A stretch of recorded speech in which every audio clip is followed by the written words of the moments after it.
तो बीटीसी में हमें फिर से एक क्रैश देखने को मिला और आज मॉर्निंग में 95,000 को बीटीसी ने फिर से टच किया। अब यहां से आपके मन में एक ही सवाल आ रहा है, कहीं यहां पे रिवर्सल तो नहीं हो गया रोनी भाई, ट्रेंड जो है यहां पे चेंज तो नहीं हो गया, कहीं ऐसा तो नहीं बुल मार्केट जो है यहां पे खत्म तो नहीं होगी। बहुत सारे सवाल आ रहे हैं, आई नो हमारे दिमाग में भी आती हैं ये चीजें। तो मैं यहां पे इन सारे क्वेश्चंस का आंसर करने की कोशिश करूंगा इस वीडियो में एक एक करके, कि यहां पे क्या चल रहा है, क्यों ये बड़े डिप हमें देखने को मिल रहे हैं मार्केट में। और इसका सबसे बड़ा रीजन मैं आपको पहले ही बताया था वीडियो के स्टार्टिंग में, वो है यूएस मार्केट। यूएस मार्केट में अगर आप चार्ट देखोगे ना जाके SPX 500 का, तो आपको एक बड़ी रेड कैंडल नजर आएगी और वो रेड कैंडल यहां पे जारी है। तो यहां पे बिल्कुल सपोर्ट पे है। आज का दिन जब शाम को दोबारा खुलेगा तो देखने वाली बात होगी क्या बाउंस आता है और वो बाउंस स्टे करता है या फिर एक डिप और आता है। अगर एक डिप और आया तो आप यकीनन तौर पे ये लगा लो कि बीटीसी भी एक क्रूशियल एरिया पे है और वो एरिया ब्रेक हो सकता है। फिर वो एरिया ब्रेक होने का मतलब क्या है कि 95,000 का ब्रेकआउट करने का मतलब है 93 to 91,000 डॉलर्स, ये एरिया भी आ सकता है। ठीक है, अब मैं आपको क्यों बता रहा हूं ये चीजें, ये आप ध्यान में रखना अपने कि वेकेशंस चल रही हैं। सबसे बड़ी बात, वेकेशन के कारण क्या हुआ, प्रॉफिट बुकिंग हमें देखने को मिल रही है, क्योंकि यूएस में क्या होता है कि पैसा निकालते हैं लोग जब वेकेशन पे जाते हैं और ये दोबारा इंजेक्ट कर देते हैं। जैसे ही छुट्टियां खत्म होंगी दोबारा इंजेक्ट होना शुरू होगा।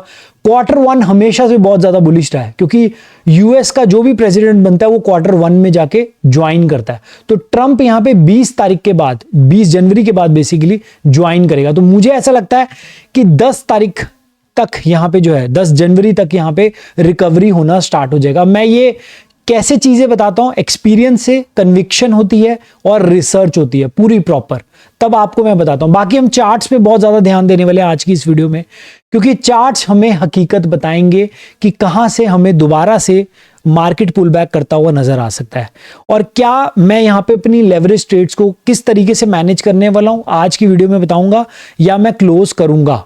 क्लोज का भी मैं प्लान बना रहा हूं, क्योंकि लॉस यहां पे कई बार लेना पड़ता है। जो मेरी लेवरेज ट्रेड मैंने लिए थे, काफी अच्छे प्रॉफिट्स चल रहे थे, वो सारे प्रॉफिट्स धुल भी गए। लेवरेज की बात कर रहा हूं मैं, प्लस उसमें अब लॉस में भी आ गया। तो मैं यहां पे कुछ एग्जिट का प्लान भी कर रहा हूं। एग्जिट का प्लान मैं सिर्फ लेवरेज ट्रेड में कर रहा हूं, अपने कान खोल के सुनना, कहीं स्पॉट वाले मत आप एग्जिट कर देना। स्पॉट पे मैं और ज्यादा भरने की कोशिश करूंगा, कौन कौन से कॉइन भरूंगा ये भी मैं आपको आज की इस वीडियो में शेयर करूंगा। तो वीडियो में आगे बढ़ने से पहले सभी को बोलूंगा कि एक लाइक जरूर करना। आपके लिए ये जो सारी रिसर्च है, कन्विक्शन है, सिर्फ आपके लिए मैं ढूंढ के लेके आता हूं, तो मेक श्योर जरूर करना और प्लस चैनल को सब्सक्राइब कर लेना अगर आप यहां पे पहली बार आए हो। ठीक है, तो चलो सीधा चार्ट्स की तरफ मूव करते हैं और पहले मैं आपको एक चीज बताऊंगा कि अभी ये डिप हमें क्यों देखने को मिल रहा है। देखो, उसका रीजन मुझे नजर आता है ये यूएस का मार्केट। यूएस के मार्केट में अगर आप चार्ट जाके देखोगे ना, तो आपको एक बड़ी रेड कैंडल नजर आएगी मेरे भाई, बड़ी रेड कैंडल। और ये बड़ी रेड कैंडल का ही सीन है कि ये इतना बड़ा हमें डिप नजर आ रहा है। अब अगर मेरे से पूछोगे तो यूएस का मार्केट में मैं क्यों फोकस कर रहा हूं, क्योंकि अगर ये वाला सपोर्ट ब्रेक हुआ तो नीचे की विंडो खुल जाएगी, थोड़ा और नीचे जाएगा SPX 500, ये यूएस का बेसिकली इंडेक्स है। तो बीटीसी भी सेम चार्ट बना रहा है, देखो बीटीसी भी अभी ये क्रूशियल एरिया पे है। तो बीटीसी भी आप लगा के चल सकते हो 93,000 या फिर 90,000 को भी टच कर सकता है। तो ये सारे जोन्स मुझे नजर आ रहे हैं। तो यूएस के मार्केट में मैं कड़ी नजर रखूंगा, क्योंकि सारा रिवर्सल तो इन्हीं चार्ट्स की वजह से आया है, ये जो हम यूएस का चार्ट देख रहे हैं। तो ये बड़ा क्रूशियल रहेगा देखना यार कि यूएस का मार्केट जो है ना कहीं और ज्यादा डिप ना ले। अब देखो, चीजें हो सकती हैं यहाँ पे डिप जो है, उम्मीद नहीं थी कि इतना बड़ा डिप आएगा। देखो क्यों नहीं थी, मैं आपको बताता हूं। काफी बुलिश चल रहा था, बट एक दिन में इतना बड़ा क्रैश हमें बहुत कम देखने को मिलता है यूएस के मार्केट में। बट आप एक चीज नोटिस करना, प्रीवियसली अगर आप चार्ट्स देखोगे ना यूएस का, तो देखो रिकवरी भी हमें टाइम टू टाइम देखने को मिली है। ये देखो, ये क्रैश आया फिर रिकवरी, ये क्रैश आया, देखो कितना बड़ा क्रैश था, ये जापान वाला रिकवर कर गया मार्केट, 9% का क्रैश था। तो ऐसे क्रैश आते हैं, ये डिप आएगा, देखोगे तो अप ट्रेंड में ही चल रहा है मार्केट, ऐसा नहीं है कि अप ट्रेंड में नहीं चल रहा है यूएस का। तो ये बहुत अच्छा चल रहा है, इस तरीके से हम देखेंगे तो ऐसे चल रहा है। मैं तो प्रॉफिट्स में चल रहा हूं, जो मेरे स्पॉट्स वाले बैग है ना वो सब अभी प्रॉफिट में है। कुछ एक आधा कॉइन है, नियर हो गया, पीएचबी हो गया, जो कि यहाँ पे थोड़ा लॉस अब दिखाना शुरू कर दिया, बाकी सब प्रॉफिट में। सारे जितने भी कॉइन बाय किए थे, बहुत नीचे एंट्रीज लिए। उसके बाद इथेरियम की बात करें तो इथेरियम भी काफी डिप ले चुका है, नीचे आ चुका है। लेट्स सी, देखते हैं कितना नीचे आता है। इथेरियम भी मैं भरना चाहूँगा, अगर ये मेरे को 3200 के पास मिलता है या फिर $3000 के पास मुझे दिखता है इथेरियम, तो डेफिनेटली भरूंगा। और बाकी हम लोग मार्केट का हाल देखें तो यहाँ पे यूएसडीटी डोमिनेंस को भी देखना जरूरी है। यूएसडीटी की डोमिनेंस देखोगे तो एक बहुत ज़बरदस्त पुल बैक लिया है इसने, पहले ब्रेक डाउन किया फिर अपसाइड को आ रहा है। तो अगर यहाँ से ये लेता है ऊपर तो थोड़ा ये पुल बैक ले सकता है, बट अगेन ये फिर भी बेरिश ही मैं कहूँगा इसको, कि फिर भी मैं इसको बोलूँगा कि यहाँ से ये बेरिश का ही साइन दे सकता है। ठीक है, और बीटीसी डोमिनेंस के बारे में बात करते हैं। देखो अब मैं अपने लेवरेज ट्रेड्स को कैसे क्लोज करना चाहूंगा, मतलब मैं क्या प्लान कर रहा हूं लेवरेज ट्रेड के लिए। देखो बीटीसी की डोमिनेंस को देखोगे तो मुझे एक चीज नजर आ रही है यहाँ पे, हायर हाई और हायर लो का फॉर्मेशन, जो कि बहुत खतरनाक है। तो यहाँ पे अगर ये हायर हाई कंटिन्यू रहता है इस तरीके से तो मैं अपनी पोजीशंस क्लोज कर दूंगा। जैसे ये थोड़ा सा डिप लेगा मैं अपनी लेवरेज ट्रेड्स को क्लोज करके यहाँ पे जो है दोबारा कोई नहीं है वो अपॉर्चुनिटी की वेट करूंगा। ठीक है, मैं अब यहाँ पे क्या प्लान करूंगा कि अगर बाई चांस ये हायर हाई बना रहा है और इसने हाई लगाया इस एरिया का और दोबारा ये नीचे आता है और यहाँ पे फिर बुलिश हो जाता है तो मैं निकल जाऊंगा, क्योंकि क्या होगा उसमें हायर हाई और हायर लो का फॉर्मेशन कंटिन्यू रहेगा, जो कि यहाँ पे डोमिनेंस में और बड़ा पुल बैक दे सकता है, मतलब और ऊपर जा सकती है, फिर 61 तक भी जा सकती है। या तो एक सिनेरियो ये भी बनता है कि ये अब यहीं से फॉल करे और यहां से फॉल करेगा तो ये एक लोअर हाई का फॉर्मेशन बन जाएगा, लोअर लो और लोअर हाई का, ये बेरिश होता है। तो हमें ये चीज देखनी है कि यहां से एक ब्रेकआउट ना आए।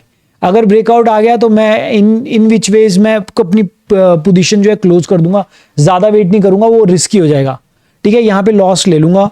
2-3 कॉइन्स के अंदर जो मैंने मतलब 4-5 कॉइन थे मैंने जिनमें पोजीशन बनाई थी उन सबको मैं क्लोज यहाँ पे कर दूंगा। कभी कभी लॉस भी लेने पड़ते हैं, देखो मार्केट है, अगर आप लेवरेज ट्रेड करते हो तो कभी आपको लॉस लेने ही पड़ेंगे सही टाइम पे, ये याद रखना। बाकी आप पे है, आप पे मैं ये नहीं बोलूंगा कि आप अपनी पोजीशंस को क्लोज करो। मैं टेलीग्राम पे डाल दूंगा, टेलीग्राम को ज्वाइन कर लेना, जो भी मुझे जैसा लगेगा टेलीग्राम पे अपडेट देने की कोशिश करूंगा। उसके बाद अगर हम लोग सोलाना को देखें तो सोलाना भी काफी बेरिश लग रहा है, बट अगेन सोलाना को मैं स्पॉट पे भरना शुरू कर दिया। 200 पे मैंने बाइंग करी है, 180 पे मैं नेक्स्ट बाइंग करूंगा और उसके नीचे आता है तो मैं सीधा यहाँ पे 140 पे बाय करूंगा फिर। तो ये मेरी बाइंग रहेगी सोलाना के अंदर, अगर और नीचे आता है यहाँ पे। उसके साथ ईएनए भी काफी बेरिश हो चुका है, मुझे लगता है ईएनए और नीचे आ सकता है 79 के पास। ईएनए का भी बैग भर लेना, क्योंकि ईएनए भी काफी आगे जाके काफी अच्छा प्रॉफिट दे सकता है। और सबसे मेरे रडार पे रहेगा सबसे बड़ा कॉइन एपीटी, यानी कि एप्टॉस। एप्टॉस काफी स्टेबल लग रहा है मुझे। इस एरिया से अगर ये थोड़ा और नीचे जाता है, जैसे मैंने 11 पे तो बाय कर लिया, अगर ये और नीचे जाएगा तो 9.9 के पास मैं और एंट्री ले लूंगा इसमें। सो मुझे लगता है सुई के बाद ना एप्टॉस ऐसा कॉइन हो सकता है जो बहुत अच्छा काम कर सकता है। देखो पहले तो हम लोग बात कर लेते हैं कि आपको ये पोजीशंस लेनी चाहिए या नहीं लेनी चाहिए, कहीं बुल रन खत्म तो नहीं होगा, इस बारे में तो बात करना ही भूल गए। एक चीज आप नोटिस करो, SPX 500 गिरा तब बीटीसी गिरा। बीटीसी ऐसे नहीं गिरा कि भाई कोई ऐसा चीज हुआ हो या कुछ हुआ हो। बीटीसी का रीजन गिरने का यही है कि SPX 500 नीचे आया, यूएस का मार्केट नीचे आया, वहां पे प्रॉफिट्स बुकिंग शुरू हुई तो हमें क्रिप्टो में भी प्रॉफिट बुकिंग होती हुई नजर आई। और जितने पूरे वर्ल्ड की मार्केट्स हैं उनमें भी प्रॉफिट बुकिंग आ रही है, यूरोप वगैरह में भी। ये प्रॉफिट बुकिंग के बाद दोबारा जब जनवरी में दोबारा से नया पैसा आता है ना, जब नए साल का, तब यहाँ पे एक दोबारा से रैली हमें देखने को मिलती है। वैसे भी मार्केट अगर आप बड़े ट्रेंड में देखोगे ना तो मार्केट एक हायर हाई के फॉर्मेशन में है, चाहे वो यूएस का मार्केट हो चाहे अपना हो, ये सारे हायर हाई के फॉर्मेशन में है। ठीक है, तो मुझे ऐसा लगता है कि बीटीसी अपनी एक रेंज बना सकता है। मैं आपको एक और चार्ट दिखा देता हूँ जाते जाते।